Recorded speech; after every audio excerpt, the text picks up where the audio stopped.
ஆண்டவரும் இரட்சகருமாய் இருக்கிற இயேசு கிறிஸ்துவின் நாமத்தில் இந்த காணொலியை பார்க்கிற உங்கள் யாவரையும் இயேசு கிறிஸ்துவின் நாமத்தில் வாழ்த்துகிறேன். கர்த்தர் தாமே இந்த வார்த்தைகளை கர்த்தர் ஆசீர்வதிப்பாராக. ஒரு வசனத்தை நாம் தியானிப்போம். சங்கீதம் 34வது சங்கீதம் 9வது வசனத்தை வாசிக்கிறேன். கர்த்தருடைய பரிசுத்தவான்களே, அவருக்கு பயந்திருங்கள், அவருக்கு பயந்தவர்களுக்கு குறைவில்லை என்று வேதம் சொல்கிறது. ஆமென். ஏன் கர்த்தருக்கு பயப்பட வேண்டும் என்பதை நாம் முதலாவது அறிந்து கொள்ள வேண்டும். 1 பேதுரு 1ஆம் அதிகாரம் 17வது வசனம் சொல்லுகிறது, அன்றியும் பட்சபாதம் இல்லாமல் அவனவனுடைய கிரிகளுக்கு நியாயம் விசாரிக்கிறவரை பிதாவாக தொழுது கொண்டு வருகிறபடியால் இங்கே சஞ்சரிக்கமளவும் பயத்துடனே நடந்து கொள்ளுங்கள் என்று நம்முடைய வேதம் தெளிவாய் சொல்கிறது. அதனால பயப்பட வேண்டும் நியாய தீர்ப்புக்கு. ஆனால் 28ஆம் அதிகாரம், அதாவது எபிரேயர் 12ஆம் அதிகாரத்துல 28 எபிரேயர் புஸ்தகம் 12ஆம் அதிகாரம் 12ஆம் அதிகாரத்துல 28-29 நான் வாசிக்கிறேன். ஆதலால் அசைவில்லாத ராஜ்யத்தை பெறுகிறவர்களாகிய நாம் பயத்தோடும் பக்தியோடும் தேவனுக்கு பிரியமாய் ஆராதனை செய்யும்படி கிருபையை பற்றிக் கொள்வோம்.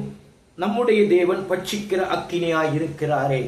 எனக்கு அருமையான தேவனுடைய பிள்ளைகளே, இன்றைக்கு நாம் சபைக்கு போகிறோம் வருகிறோமே தவிர கர்த்தருக்கு பயப்படுகிற பயம் நமக்குள் இருக்கிறதா என்பதை முதலாவது நாம் யோசித்து பார்க்க வேண்டிய ஒரு சூழ்நிலை இருக்கிறது. ஏனென்று சொன்னால், நாம் ரட்சிக்கப்பட்டதுடைய நோக்கம், கர்த்தராகிய ஆண்டவர் இயேசு கிறிஸ்து நம்மை தெரிந்து கொண்டதுடைய நோக்கம் அவருடைய ராஜ்யத்திலே நம்மை சேர்க்கும்படியாய், பரலோக ராஜ்யத்திலே பிரவேசிக்கும்படியாய், நித்திய காலமாய் அவரோடு கூட இருக்கும்படியாய் கர்த்தர், அதற்காகவே கர்த்தர் நம்மை தெரிந்து கொண்டிருக்கிறார் என்பதை முதலாவது புரிந்து கொள்ள வேண்டும். காரணம் என்னவென்று சொன்னால், ஏதோ சபைக்கு போகிறோம், ஏதோ ஆராதனை செய்கிறோம், ஏதோ வருகிறோம் என்ற நிலைமை அல்ல. இயேசு கிறிஸ்து சொல்லுகிறார், என் ஜனங்கள் என்னை போல வருகிறார்கள், என் வசனத்தை கேட்கிறார்கள், வெளியே போய் புறஜாதி மார்க்கமாய் நடக்கிறார்கள் என்று வேதம் தெளிவாய் நமக்கு சுட்டி காட்டுகிறது. எனவே நாம் கர்த்தருக்கு பயப்பட வேண்டும். ஏன்னா கர்த்தருக்கு பயப்படுகிற பயம் 19ஆம் அதிகாரம் 9ஆம் வசனம் சங்கீதம் சொல்கிறது, கர்த்தருக்கு பயப்படுகிற பயம் சுத்தமும் என்றைக்கும் நிலைத்திருக்கிறதுமாய் இருக்கிறது. ஆமேன். அதுதான் கர்த்தர் சொல்கிறார். இது எப்படி நாம கர்த்தருக்கு பயப்படுகிறது என்பதை குறித்து ஒரு வேத பகுதியை வாசிப்போம். ஆதியாகமம் 22ஆம் அதிகாரம் 12ஆம் வசனத்திலே நாம், அப்பொழுது அவன் பிள்ளையாண்டான் மேல் உன் கையை போடாதே, அவனுக்கு ஒன்றும் செய்யாதே, நீ அவனை உன் புத்திரன் என்றும் உன் ஏக சுதன் என்றும் பாராமல் எனக்காக ஒப்பு கொடுத்தபடியினால் நீ தேவனுக்கு பயப்படுகிறவன் என்று இப்பொழுது அறிந்திருக்கிறேன் என்றான். நன்றாக கவனியுங்கள். இந்த வேத வசனத்தின்படி நாம் செய்வோம் என்று சொன்னால், இந்த வேத வசனத்துக்கு கீழ்ப்படிவோம் என்று சொன்னால், நிச்சயமாக நாம் தேவனுக்கு பயப்படுகிறோம் என்பதை இந்த வசனத்தின் மூலமாய் தெரிந்து கொள்ள வேண்டும். ஆண்டவர் 100 வயதிலே அவனுக்கு ஒரு பிள்ளையை கொடுத்தார்.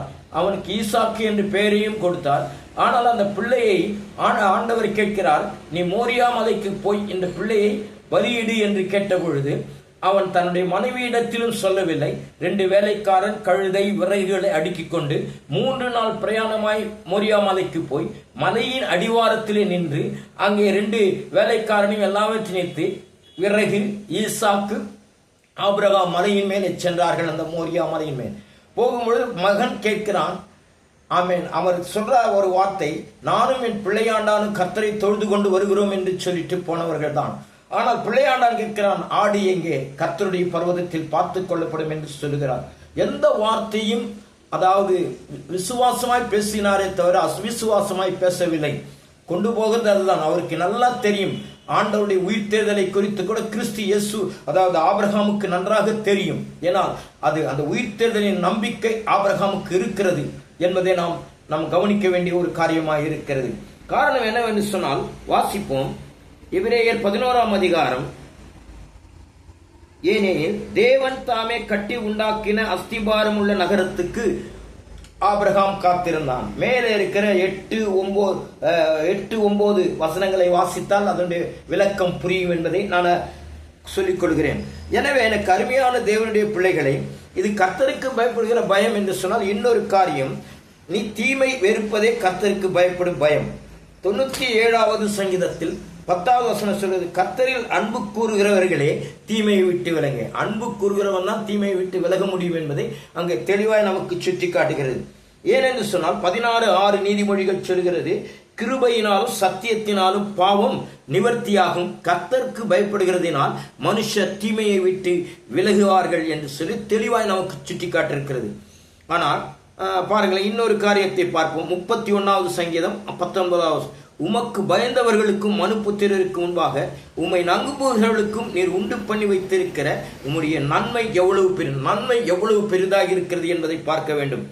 கர்த்தருக்கு பயந்தவர்களுக்கு அவருடைய ரட்சிப்பு சமீபமாயிருக்கிறது என்று வேதம் தெளிவாய் நமக்கு சொல்லுகிறதை பார்க்கிறோம்.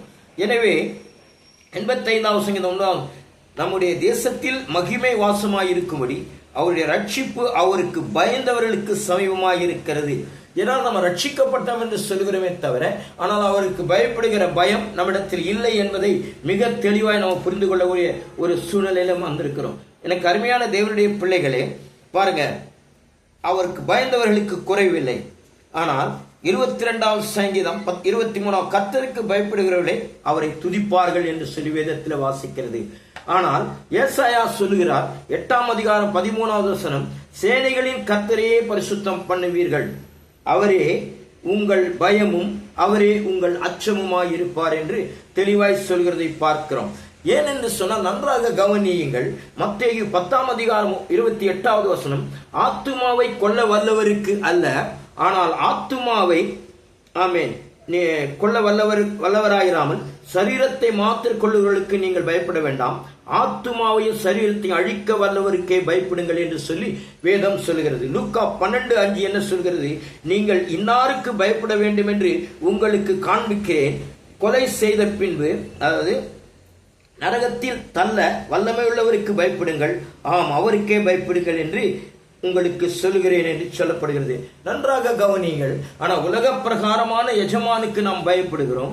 ஆனால் உலக பிரகாரமான எஜமானுக்கு பயப்படுகிற ஒரு பயம், அது சும்மா வெறுமையான பயம், அதில் ஒன்றுமே கிடையாது. ஆனால் ஆண்டவராக இயேசு கிறிஸ்துவுக்கு பயப்படுகிற பயத்தை குறித்து தான் நாம் பார்க்க வேண்டியதாக இருக்கிறது. பாருங்கள், அந்த பயத்தை குறித்து சொல்கிறார். ஆமேன். மல்கியா 1ஆம் அதிகாரம் 6ஆம் வசனம், குமாரன் தன் பிதாவையும் ஊழியக்காரன் தன் எஜமானையும் பண்ணுகிறார்களே, நான் உன் பிதாவானால் என் கனம் எங்கே, நான் எஜமானானால் எனக்கு பயப்படும் பயம் எங்கே என்று சேனைகளில் கர்த்தர் தமது நாமத்தை அசட்டை பண்ணுகிற ஆசாரிகளை உங்களை கேட்கிறார், அதற்கு நீங்கள் உமது நாமத்தை எதினாலே அசட்டை பண்ணினோம் என்று சொல்கிறார். அல்லேலூயா. பாருங்க, எனக்கு அருமையான தேவனுடைய பிள்ளைகளே, இன்றைய காலகட்டத்திலே இந்த செய்தியை குறித்து பார்க்கும் பொழுது நாம் கர்த்தருக்கு பயந்திருந்தால் உண்மையிலே கர்த்தர் நம்மோடு கூட ஸ்தோத்திரம், அவர் நம்மை ரட்சிக்க வல்லவராயிருக்கிறார். ஆமென். அதுல ஒரு காரியம் சொல்றாரு, 119வது சங்கீதம் 120வது வசனம், உமக்கும் பயப்படும் பயத்தால் என் உடம்பு சிலிர்க்கிறது, உமது நியாய தீர்ப்புகளுக்கு பயப்படுகிறேன். இந்த 119வது சங்கீதத்தை எழுதிய ஆக்கியோன் மிக தெளிவாய் சொல்லுகிறார். ஆமேன். எனவே எனக்கு அருமையான தேவனுடைய பிள்ளைகளே, இந்த அருமையான காலை வேளையிலே இந்த தியானத்துக்காய் ஸ்தோத்திரம். நீங்கள் இந்த சேனலை நீங்க சப்ஸ்கிரைப் பண்ணுங்க. கர்த்தர் உங்களை ஆசீர்வதிப்பார். மேலும் நிறைய பதிவுகளை போடுவதற்கு நான் காத்திருக்கிறேன். நிறைய செய்திகள் வசனத்தின்படி காண்பித்துக் கொடுப்பதுதான். எந்த மனுஷனை கிறிஸ்து இயேசுக்குள்ளாய் தெரியுமாய் நிறுத்தும்படி அவரே அறிவித்து எல்லா மனுஷனுக்கு புத்தி சொல்கிறோம் என்ற வசனத்தின்படி ஆய்த்தான் இந்த காரியத்தை செய்கிறேன். கர்த்தர் தாமே இந்த வேத பகுதிகளை ஆசீர்வதிப்பார். உங்கள் யாவரையும் கர்த்தர் மெய்யாகவே ஜெபத்தை கேட்டிருக்கிறார். ஹல்லேலூயா. பிதாவே, இந்த வேத வசனத்தின்படி ஒவ்வொருவருக்கும் கர்த்தருக்கு பயப்படுகிற பயத்தை கற்று கொடுக்கும்படியாய் செபிக்கிற ஆண்டவரே, பயம் இல்லாமல் உணர்வில்லாமல் இருக்கிறவர்களை கர்த்தர் சந்திக்கும்படியாய் ஆண்டவரே, உம்முடைய ராஜ்யத்துக்கு எடுத்துக்கொள்வதற்கு, உம்முடைய ராஜ்யத்துக்கு பிரத்யேகமாய் பிரவேசிப்பதற்கு பாத்திரவான்களை இருப்பதற்கு உமக்கு பயந்து உம்முடைய வழியிலே நடக்கத்தக்கதாக கர்த்தர் உதவி செய்யும். கர்த்தர் நீர் ஆசீர்வதியும். இயேசுவின் நாமத்தில் பிதாவே, ஆமென்.